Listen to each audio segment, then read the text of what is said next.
بسم اللہ الرحمن الرحیم۔ السلام علیکم، میری آپ سبھی سے التجا ہے کہ ایک مرتبہ درود ابراہیمی پڑھ لیجیے گا۔ بسم اللہ الرحمن الرحیم۔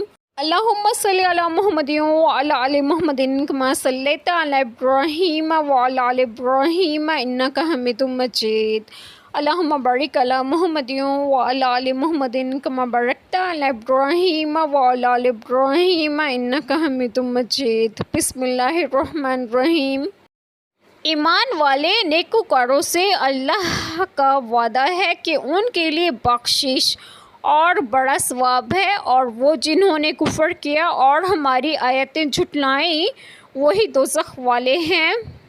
بسم اللہ الرحمن الرحیم۔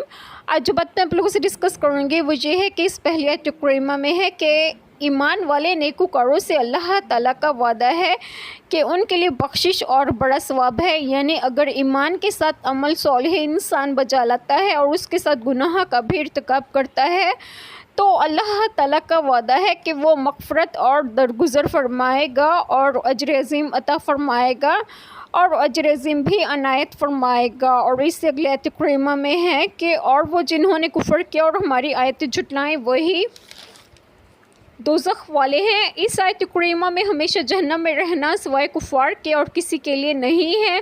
اگر تکذیب آیات کے ساتھ کفر اختیار کرتے ہیں تو انہیں ضرور جہنم میں جانا ہے۔ اس سے یہ مطلب نکلتا ہے کہ اگر ایک شخص کفر کرتا ہے لیکن تکذیب آیات کی نوبت نہیں آتی، مثلاً وہ اسلام سے بالکل بے خبر ہے اور اسلام کے بارے میں معلومات حاصل کرنا اس کے لیے ممکن نہ تھا، تو ایسے لوگ کافر ضرور ہیں مگر تکذیب آیات کی نوبت نہیں آتی، مستضعف کہتے ہیں اور یہ لوگ جہنمی نہیں ہیں۔